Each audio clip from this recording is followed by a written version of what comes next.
Hello, I'm Andrew Hearn, your Vice President of Standards here at Gs1's Global Office.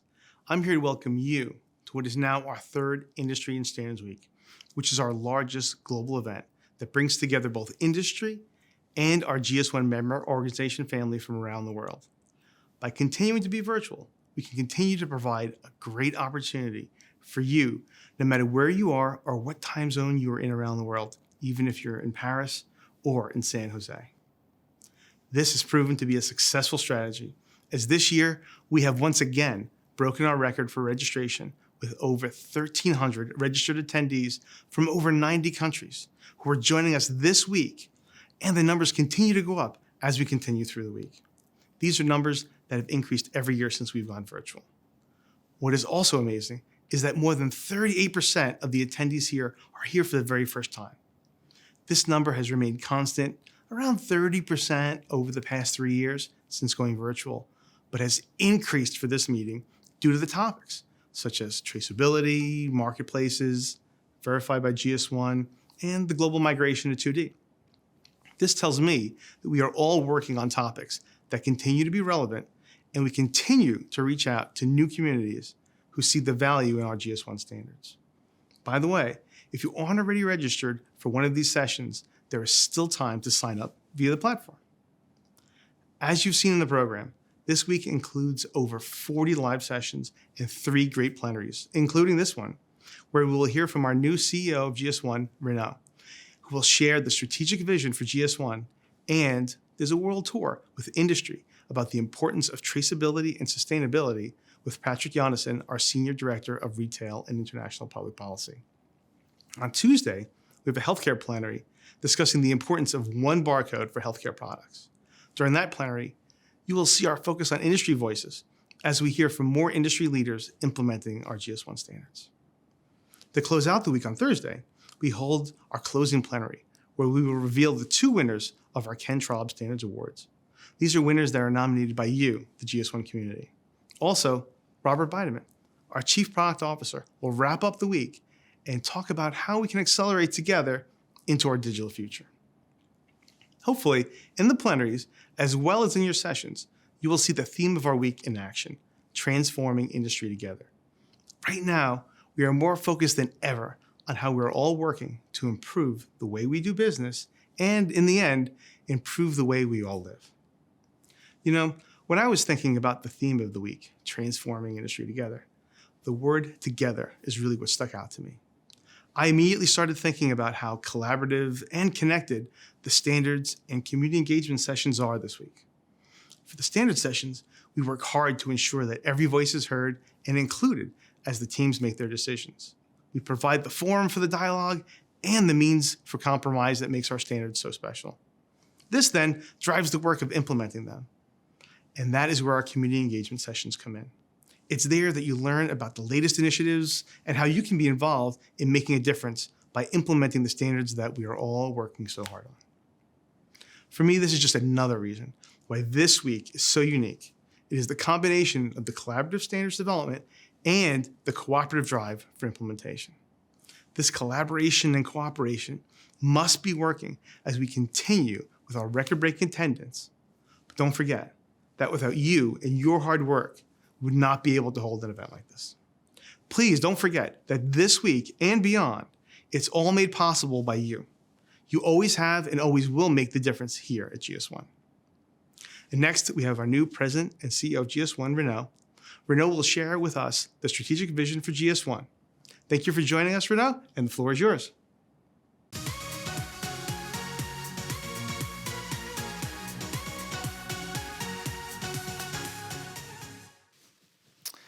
Thank you, Andrew, for the introduction, and hello, everyone. Welcome to the 2022 GS1 Industry and Standards event. It's a real pleasure to have the opportunity to share with you the strategic vision for GS1. While this is not my first time attending, it is my first time addressing the GS1 family in my new role as CEO. GS1's impact on me personally goes back a long time. I've learned over the years that the adoption and use of global standards is not just operational, but also strategic for companies. It started for me with an ERP implementation in a French chocolate factory when I was a young professional, and continued into the time I was Chief Information Officer at Carrefour. I remember a series of big data and AI initiatives to improve customer experience and optimize pricing and promotion. And the G team was key, as we were combining internal and external sources of information. In short, the digital transformation of Carrefour would not have been possible without Gs1 standards. And I'm sure all of you have similar aha moments when you realized the true power of Gs1. What we need to do now together is to ensure that Gs1 will continue in the future to empower industry's digital transformation. Before I get into a discussion of strategy, I would like to reflect on our overall history and our mission statement. Gs1 believes in the power of standards to transform the way we work and live. In the 7 years since I began working within the Gs1 family, what I've learned most is the shared sense of purpose and beliefs that touches us all, whether in industry, a member organization, solution partner, government agency, or at global office. For me, this is not an abstract statement, but has real meaning with committed people behind it. Yes, we offer concrete global standards, but our profound impact on the world would not have been possible without your collaborative spirit. This community has been driving standards development and coming together for years to collaborate. You are the heart of Gs1, and together we believe in the power of standards to transform the way we work and live. Next year marks the 50th anniversary of the Gs1 Barcode standard, which revolutionized the way we work and live. Its simplicity and ease of use is what made the barcode so powerful and so far-reaching. The beep of the barcode is now heard billion times a day by people around the world, and it is taken for granted as part of modern life. Our standards for unique identification, data carriers, and data sharing have also led to more efficient supply chains, helping industry and people in previously unimaginable ways. We serve now over 2 million companies around the world, including many small and medium enterprises, and we've built also very strong partnerships with large companies and governments, thanks to the commitment of our 116 Gs1 member organizations all around the world. So now, what does success look like in the future for Gs1? How can Gs1 remain relevant in the next 50 years? Simply stated, we need to continue to listen to industry and consumer needs and address them with powerful and simple standards that are both relevant and universal. Let's start by looking at some of the long-term trends that industry is facing today, areas where Gs1 can make an impact. They all have one thing in common. They are areas for the benefit of everyone, for the greater good. The first one, consumer trust. Consumer behaviors have been and still rapidly changing. The challenge is to develop trust, especially in the digital world. Shoppers demand real-time, transparent data about the products they buy, information that is easy to find and of good quality. The second trend is healthier lives. The global aspiration towards healthier living is not only about healthcare and the increasing focus on topics like patient safety, global equity of vaccine and traceability of medications, but also includes challenges facing the food industry, such as food safety, empowering people to live healthier lives, and ensuring that everyone has access to safe and nutritious food all around the world. The last trend I would mention is sustainability. Contributing to a more sustainable planet is, of course, a big challenge. There is a massive and collective need to adapt to climate change, and this is driving a strong global agenda around sustainability and the circular economy.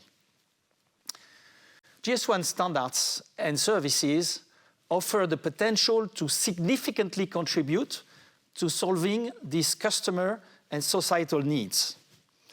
It's just a small program, as you see, but it is a very exciting one. Aside from helping change for the greater good, Gs1 has also a responsibility and an opportunity to help companies grow and improve their performance, as well as to help regulators and governments implement standards-based processes that make business more efficient. Here are some of today's challenges facing the industries we serve, where Gs1 can have a significant impact. Firstly, e-commerce acceleration. The acceleration of online shopping is disrupting commerce as we know it, creating an environment that is mostly based on data and virtual interactions. Supply chain disruption, second one, are becoming a new normal. To make it in the long term, businesses need to be resilient, flexible, all while keeping costs down. Inflation, which is reaching new record highs around the world, unfortunately, is making it harder to keep costs down and to do business. And finally, regulatory compliance is a growing challenge for industry at the national, the regional, and the global levels. The focus is more and more on consumer transparency, consumer safety, sustainability, and the circular economy in those regulations. Now, the red thread across both the long-term trends I describe and these industry challenges is the growing need for a data-driven transformation.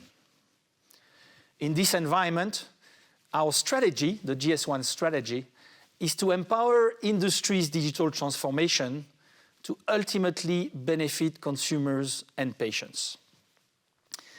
We need to establish Gs1 as a leader in the digital transformation of industry, while continuing to do our purposeful work of standards and collaboration. Now, what do we mean by a digital transformation? Well, a true digital transformation is one that is profound, holistic, and touches all areas of the business and industry. Everything from the customer experience and the value proposition to the end-to-end supply chain and the new ways of working.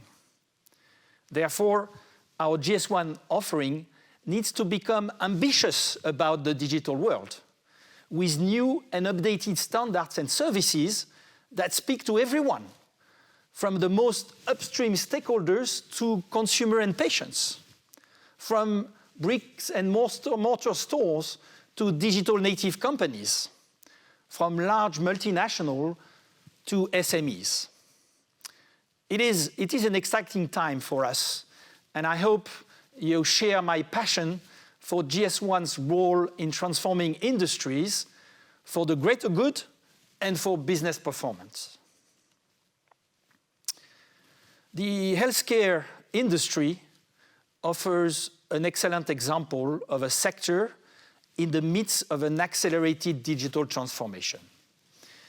In many healthcare processes, barcode scanning is critically important for supply chain security, operational efficiency, and ultimately improve patient safety. However, there needs to be only one barcode on each healthcare product to avoid confusion, enable quick and safe scanning processes. On the second day of the event, the Industry and Standard event, we will be hosting a healthcare plenary on the importance of one barcode for healthcare products.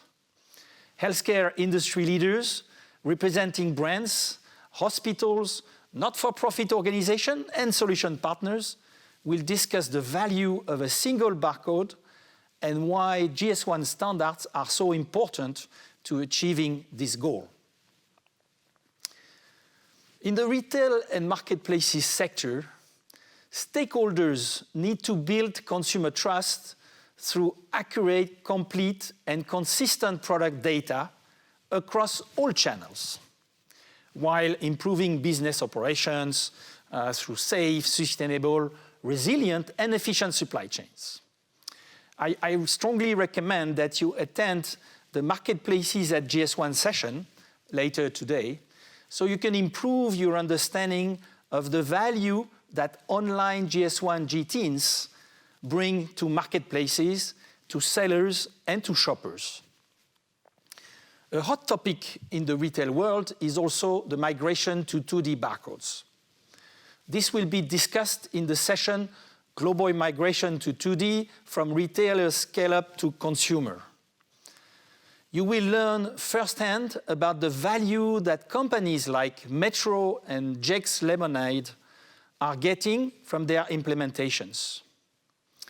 Another set of sessions later in the week that I like to call out are around also the Verified by Gs1 service, both from a data analytics perspective and how to better engage the community.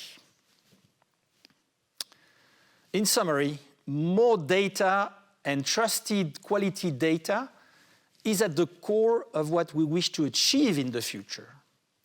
And to have trusted data, you need to have global standards.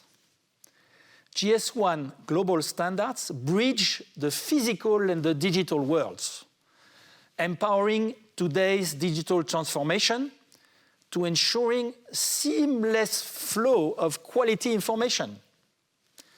Gs1 has begun by adapting our standards. We are updating them with industry and making them fit for a digital environment. But we must also become agile enough to work at the speed of business and continue to grow and remain relevant to the company that we serve. The digital transformation of industry requires that Gs1 be open to an evolution of our offer. So there are four areas, four priorities where we are evolving together Gs1 standards and services to empower industry's digital transformation. At the center of everything is identification. Globally unique, persistent identity for products, locations, companies, and more. The work that we've recently completed on the Gs1 allocation rules and the work underway in the GTIN modernization work are great examples of how Gs1 is refreshing our standards to get identity right for this new digital era. A second great example I would like to take with you today is the creation of a digital ID for every product, location, and companies through the Gs1 Global Registry platform and the Verified by Gs1 offering. The platform provides industry members with a neutral, authoritative, and global source of information where they can verify basic data, at the end, enabling users to get answers to the very simple question, is this the product that I think it is? The third example I would like to take, the third priority, is the migration to 2D barcodes. Healthcare paved the way with the Gs1 data matrix, and now it's the retail industry's turn. The 2D barcode, powered by the G10 and by the Gs1 digital link standards, enhances the scanning experiences and capabilities of people up and down the supply chain. Together with industry, Gs1 is supporting the ambition to have all retailers in the world read 2D barcodes at their points of sales by the end of 2027. Finally, refreshing data sharing standard is key. It's number 4 here.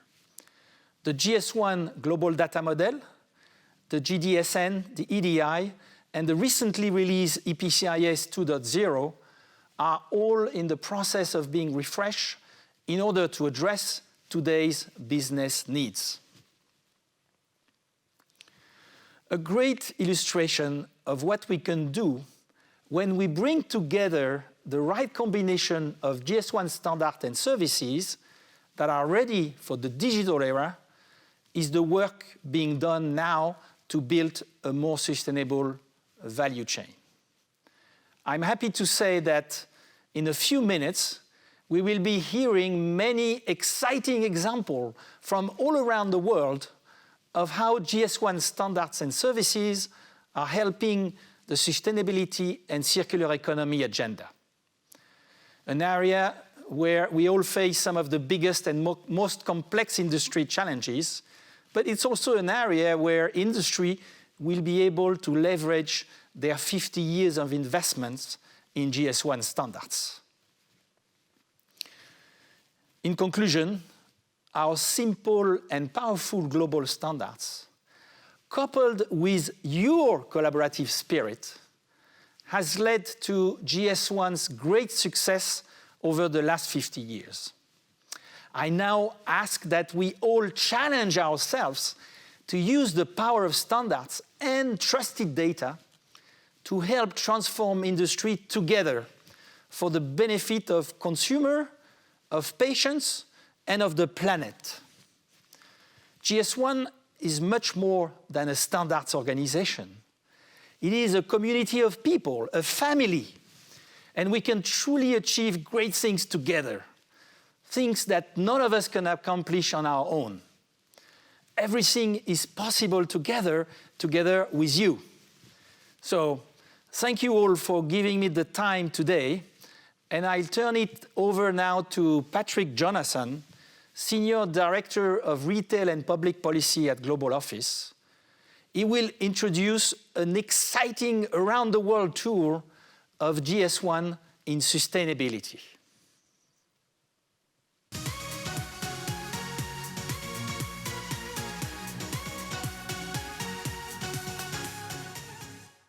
Thank you, Renaud, for the opening. Today, sustainability and circular economy trends are visible across industries and supply chains. And in this session, we will pick up on one of the key points introduced by our CEO, namely Gs1's increasing importance in sustainability and the circular economy. As awareness around sustainability and circularity issues increase, the depth and complexity of the challenges faced are further revealed. At Gs1, we know that businesses and supply chains are best positioned to make impactful and lasting change toward a more sustainable future. And our industry members hold the key to transformation of entire value chains. Concurrently, regulators and public institutions are moving forward on ambitious agendas to instill sustainability into product requirements and throughout supply chains. Speaking with one voice and working as one organization, Gs1 can make a difference here, greening supply chains. We've leveraged Gs1's global reach and prepared a number of current examples of the work that's happening globally around sustainability and circularity. You will meet a diverse group of stakeholders from around the world that are all working with Gs1 toward a more sustainable planet in one way or another. To add some wider context, we've also mapped the case studies to the UN Sustainable Development Goals, which further highlights where we and our partner organizations can have a role to play in addressing the implementation of the UN's 2030 Agenda for Sustainable Development. Now is the time to act. Today, GS1 has a key role to play in supporting this work by providing the global standards needed to enable unique identification of products that has persistence well after point of sale, enable greater transparency of product data to trading partners, consumers, and patients, and provide the data sharing standards that enable traceability and transparency in supply chains. Welcome everyone to the global tour. First, we're off to the Americas.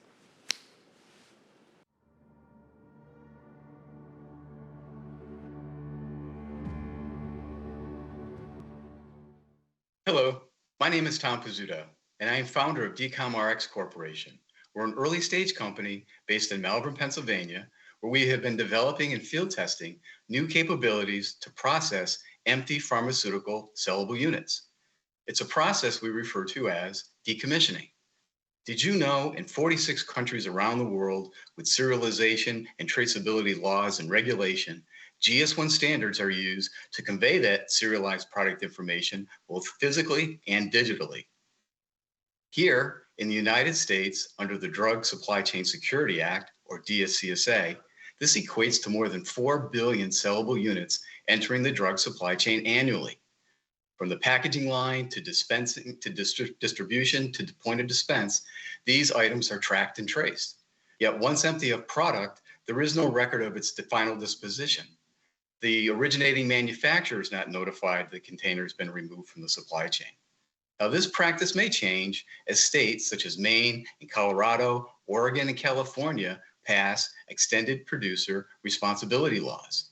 Now, these laws hold producers, manufacturers, responsible for reclaiming and recycling any packaging they brought into the state or face possible fines and penalties. DCOMRX sees an intersection between DSCSA and EPR law as an opportunity to leverage one to comply with the other. Specifically, DCOMRX collects empty sellable units. We image the 2D barcode and decode it into its GTIN, serial number, lot, and expiration. The serialized product information, we physically render it unreadable. In the case of that plastic bottle, we shred it. The SPI information we've gleaned is enhanced with a time date stamp, location, and even a high definition image to create what we refer to as a decommissioning event record.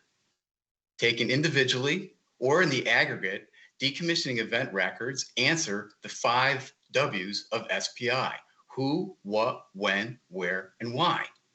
Knowing the answers to these questions helps enable several value beyond compliance use cases. If you would like to learn more, please check us out at www.dcomrx.com. My name is Tom. Thank you for having me and enjoy the rest of the tour.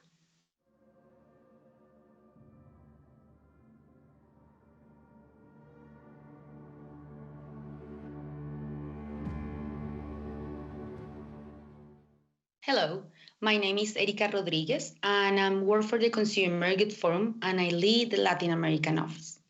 The Consumer Goods Forum is the organization that brings together consumer goods retailers and manufacturers together globally. We are a CEO-led and help the world's retailers and consumer goods manufacturers to collaborate alongside with other key stakeholders to secure consumer trust and drive positive change, including greater efficiency. With our global reach and CEO leadership and focus on retailer-manufacturer collaboration, we are in a unique position to drive positive change and help address these challenges that are impacting the industry, including environmental and social sustainability, health, food safety, food waste, and product data.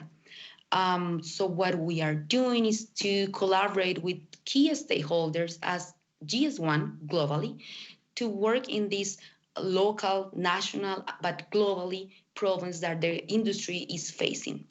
With GS1 in a global perspective, we are working in different coalitions, product data, for example, but in Latin America, we are very focused also in the global waste, in the global food safety and global food waste.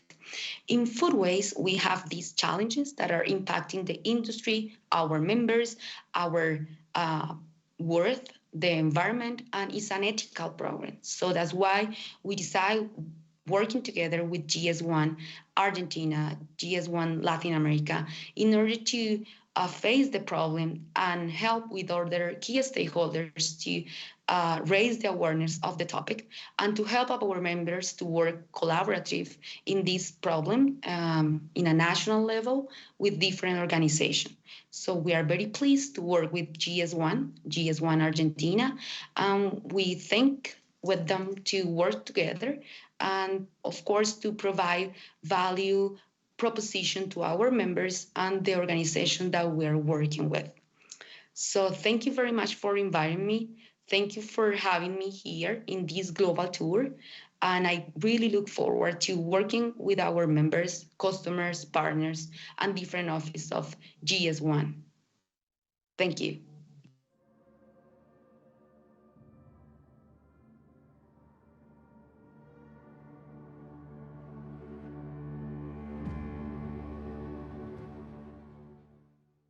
Hello, I am Sara Granados. I am Food Systems Specialist at the United Nations Food and Agriculture Organization. We fight against hunger and to promote the access to healthy diets for all in Latin America and the Caribbean.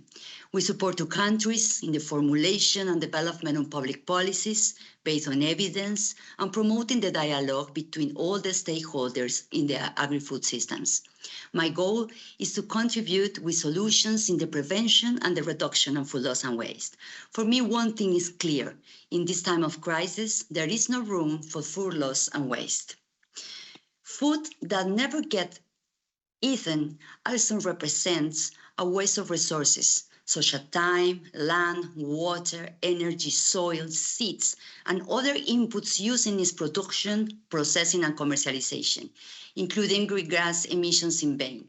Reducing those levels of food loss and waste is a way to promote sustainable food systems to improve and ensure prosperity and productivity, equity and inclusion, regeneration, resilience, safety, and nutrition.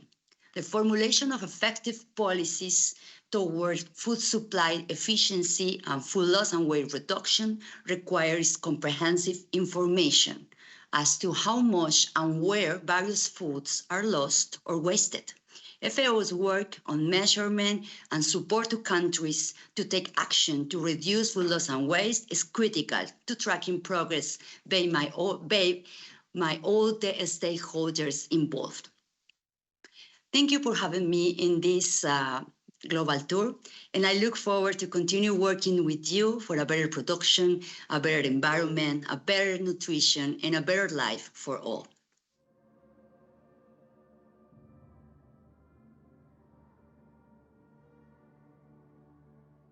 We're now almost halfway through the tour. A big thanks to Erika, Tom, and Sarah. We have experienced the extensive work going on in South America to reduce food waste, which is an important step toward food security. And we have seen what's being done in the healthcare sector in the US, where simple actions can help industry recycle packaging and comply with extended producer responsibility requirements. With these short videos, we're trying to give you a clear and global overview of where GS1 standards can be used to address the emerging sustainability challenges. But we're also trying to describe the context companies are operating in and identify where future needs for standardization and industry collaboration may be needed. Stay tuned for more examples of this as we move forward with the tour. With that, we're moving on to our next stops, Europe and Asia. In Europe, we're seeing a number of important initiatives related to circularity, most notably Digital Product Passport, which is part of the proposed Eco-Design for Sustainable Product Regulation, and one of the key actions under the EU Circular Economy Action Plan. And in Asia, we will be hearing what's being done about the challenges faced with plastics and packaging.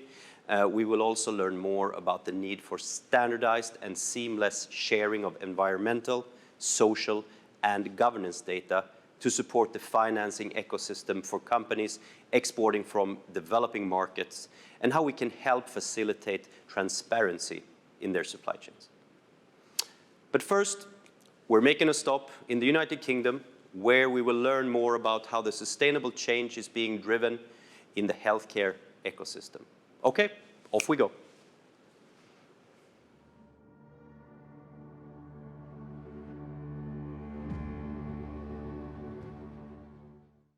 Hello, I'm Dr. Nazneen Rahman. I'm the founder and CEO of UMaker and director of the Sustainable Medicines Partnership. The climate crisis is a health crisis. Climate change is bad for our health in many ways. Sadly, healthcare is bad for climate change. Nearly 5% of global emissions come from healthcare. My company, UMaker, wants to change that. We build science-based solutions to make healthcare good for people, good for the planet, and good for the business of healthcare. Partnership across the healthcare ecosystem is essential to delivering this real, sustainable change. That's why we've set up the Sustainable Medicines Partnership.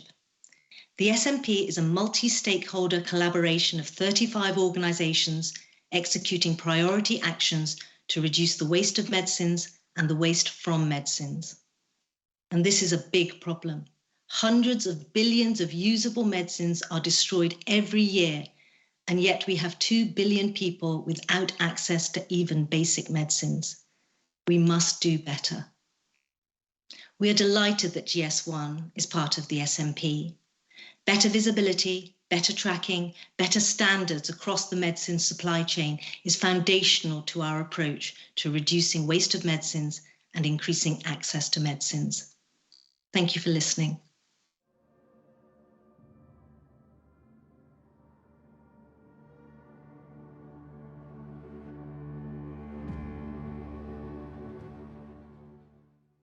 Dear all, it's such a pleasure today for me to introduce Caroline Berdien, who is the coordinator of CIRPAS, and you will hear about CIRPAS in a moment. Let me just introduce Caroline, who is a research engineer at LIST, which is the Digital Institute of CEA, which is a French public research institute. Hi, Francesca. Thank you for your invitation. It's a real pleasure having you here today. And so we would like you to explain a little bit regarding CIRPAS, especially its goals, and why you have so many stakeholders together. Thank you, Caroline. CIRPAS is a consortium that successfully answered the call for a proposal that was published by the European Commission in the end of 2021. It is a coordination and support action to support the European Commission in developing stakeholder consensus around the digital product passport.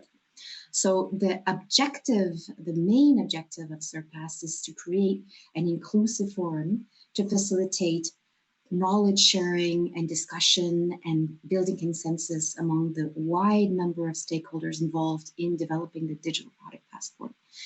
And in the final aim of the project is to reach high level of stakeholder consensus on the different elements composing the digital product passport for 3 sectors: batteries, textiles, and electronics. So the CIRPAS consortium is built of 31 partners that come from academia, research, consultancies, and also industrial associations. So as you can see on the slide next to me, there's a wide variety of partners, and some of them are addressing cross-sectoral aspects of the digital product passports, including the IT system that must support the digital product passports. But other stakeholders are coming directly from one specific sector. And so we're very happy that we have built together this really strong team, because in order to develop the digital product passport, it's very clear that a wide level of interdisciplinarity is required. Indeed, it's a large spectrum of members, and we're very eager to participate, and we are very proud to be part of this group. And maybe you can explain also to us, Caroline, the components of the digital product passport. So what we've been working on first is, and we have to agree on, is a definition of what is a digital product passport. And so you spoke of vocabulary and standards around that. So of course, these vocabularies are very sector specific, but what is common to all product groups is the DPP system, the IT backbone of the digital product passport. And here you can see on the slide the different components of this backbone, which is built upon a product identifier, which has to be unique and persistent, a data carrier, which can take different forms, QR code, RFID tag, and then a digital connector to connect the physical object with a virtual location somewhere on the web. And of course, then we need protocols and exchange mechanisms to exchange this data among the different stakeholders, and rules for defining who owns the data, how long it must be maintained, and many other things that we have to look into. It really looks like a great plan. We are a proud member, and we want to thank you for your participation today. I know you remain available for all questions on CIRPAS. Thank you, Caroline.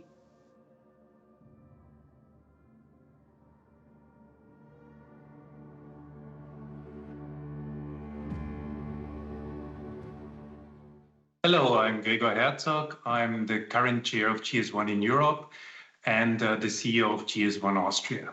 Currently in Europe, we are very excited about the Digital Product Passport, which is an initiative of the European Union to make our world more circular. So it's a transition from linear economy to circular economy. What does that mean for Gs1 in Europe? We want to apply our standards, which are certainly fit for linear economy, to those circularity requirements. That means that we engage in different projects, like the consortium Caroline was talking about, and also in a German government-funded initiative for vehicle batteries. The interesting thing about it is that by means of tracing back the components and raw materials to their origin and following the different components in the product cycle and even after the consumption, it is possible to make our economy more circular. This means we will have a more efficient means of consuming raw materials and using Gs1 standards, not only in the relationship between suppliers and retailers, but also post-consumption. Currently, we engage in different working groups as well internally, and we will try to analyze the gap between our standards as we have them current and the requirements that we need to comply with in circularity. So for us, it's a very, very exciting project, and it goes way beyond the world that we currently use our standards in. Thank you very much.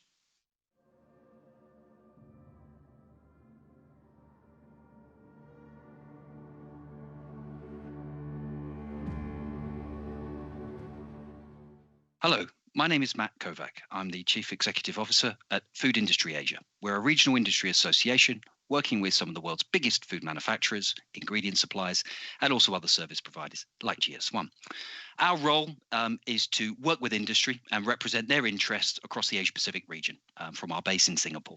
One particular important area for us is on plastics and packaging, where our role is to ensure that we have alignment from industry to work on some of the biggest issues to mitigate the issue, the impact that plastics and packaging is having on the environment across Southeast Asia, South Asia, and even in China.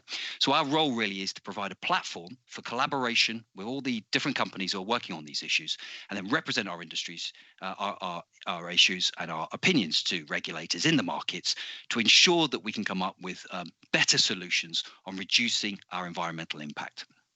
In particular, one area in particular is around things like extended producer responsibility. These are the type of regulations that are introduced into the market, and our role as FIA is to respond to those, working with industry and with governments to ensure that we have the right type of regulation now and into the future, so that we can reduce our plastics and packaging impact. Now, that's not as easy as just saying it. The important thing is for governments to understand some of the really tricky issues that companies have when it comes to changing the types of packaging material they're using. And that means we also have to come up with new and improved industry standards. And FIA does have a role, and we work in Singapore on this, on how we set certain standards around plastics and packaging and the type of materials that are used. And we see that in the future, this can become even more fundamentally important as to how we can actually manage the issues, these plastic and packaging issues that we have in the market. So introducing the right type of standards for industry to adopt is going to be very, very important for us in the future.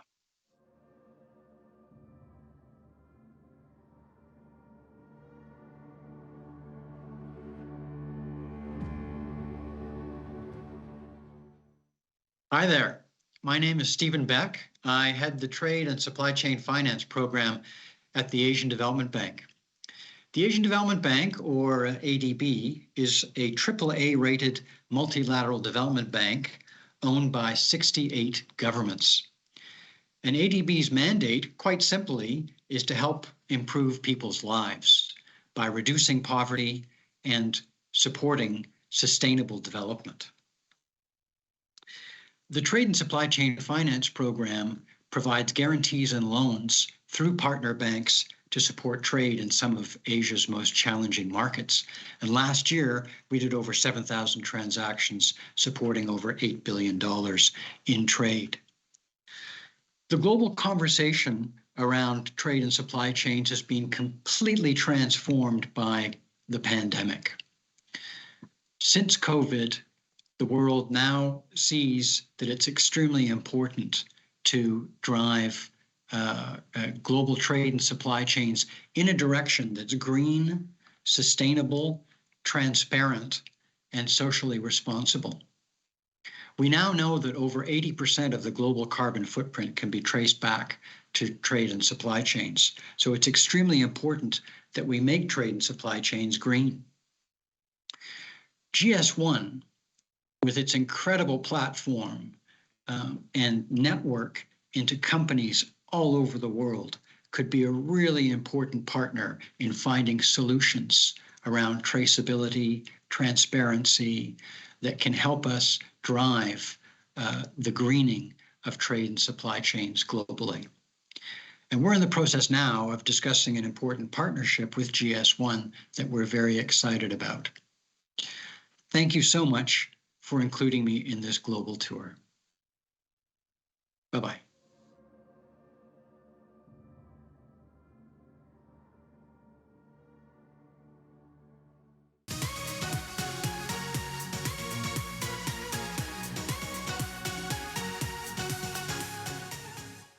Thanks for that, Stephen.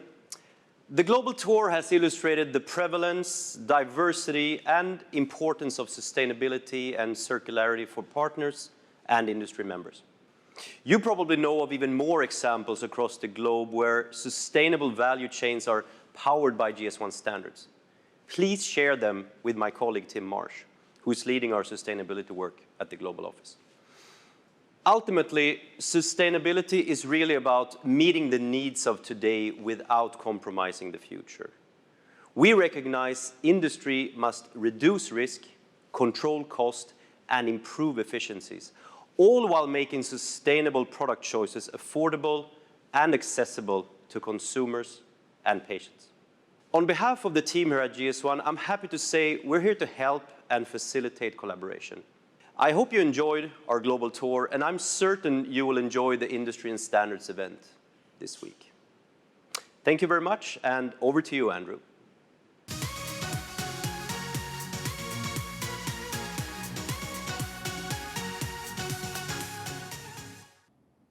Thank you, Patrick, and all the speakers on the World Tour. As you move on to your next sessions, please note that many of the sessions are working GSMP standards development meetings, where you need to specifically join the group, which you can do via a link in the description for that specific session. Part of this week includes us asking for your feedback. It's always appreciated if you can fill out your session and post-event surveys. It is your feedback that shapes how we run these events every year. Also, GS1 will donate €5 to UNICEF for each person who completes a survey, which will be used to purchase school supplies such as backpacks, books, and pencils. If you did not know, UNICEF works in over 190 countries to save children's lives, to defend their rights, and to help them fulfill their potential from early childhood all the way through adolescence. We also encourage you to make a child's future a little brighter by making a personal donation at www.unicef.org. I'd also like to thank you for your commitment to working together with your colleagues from around the world to solve real-world problems that are truly common across the world. It's true that we all need to work together to make a difference. Have a great week. You never know, this may be the week that you will have your aha moment, just like Renaud did, and you will see the true power of GS1. So with that, let's go to work.